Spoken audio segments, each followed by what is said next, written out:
መጽሐፍት ህንፃ በፕራግ ቼክ ሪፐብሊክ። ስለ መጽሐፍት ህንፃ ከዚህ በፊት ሰምታችሁ ታውቁ ይሆን? ዛሬ ይዤላችሁ የመጣሁት አስገራሚ የመጽሐፍት ህንፃ ነው። ይህም ደ ቡክ ኦፍ ታወር የተሰኘ በሺዎች የሚቆጠሩ ትክክለኛ መጽሐፍት የተሰራ ነው።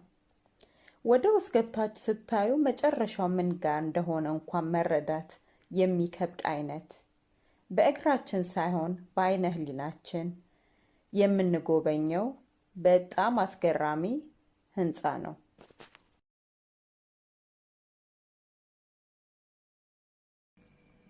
ሰላም፣ ወደ ቻናሌ እንኳን በደህና መጣችሁ። ዛሬ አዲስ ግኝት ያገኘው ያህል የተሰማኝ ቦታን ላሳያችሁ ነው። እጅግ በጣም አስገራሚ የመጽሐፍ ክምር ህንፃ በሚኒሲፓል ላይብረሪ ኦፍ ፕራግ ውስጥ ይገኛል። ይህ ታወር ለማየት ከመላው ዓለም የሚመጡ በጣም ብዙ ናቸው። ወደ ውስጥ ለመግባት እጅግ በጣም ረጅም ሰልፍ ይጠብቃችኋል። በትዕግስት እንግዲህ ተራችሁን ጠብቃችሁ ይህንን እድል መጠቀም ነው። ይህ ታወር አርት አይደለም፣ ግን ትልቅ መልእክት ያለው ታወር ነው። ይህ የመጽሐፍ ታወር ኦፊሻል ስሙ ኢዲየም ይባላል። ይህ አርት የተሰራው በቼካዊ በሆነ ማቴ ክረን በተባለ አርቲስት ነው።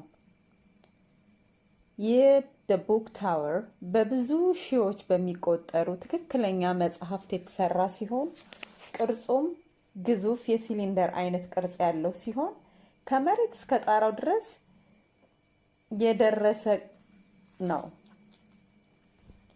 ወደ ታወሩ ውስጠኛ ክፍል ደግሞ ስንመለከት የመጽሐፉ መነሻና መድረሻ የቱ ጋር እንደሆነ መረዳት ሁሉ ያቅታል።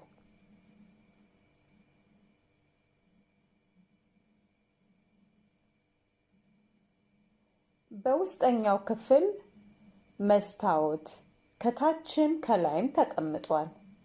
በመሆኑ በር በሚመስለው ትንሽዬ ክፍተት በኩል ወደ ውስጥ ገብታችሁ ስትመለከቱ መጽሐፍቱ ተለጥጠው ከላይም ከታችም መድረሻቸው የት እንደሆነ እንኳን ማወቅ በማይቻልበት ሁኔታ ነው የሚታየው። ይህም ትልቅ ትርጉም አለው። እውቀት መነሻም መድረሻም ወይም መጨረሻ እንደሌለው፣ ሁልጊዜም ባነበብን ቁጥር አድማሳችን እየሰፋ ሁሌም አዲስ ነገር እያወቅን እንደምን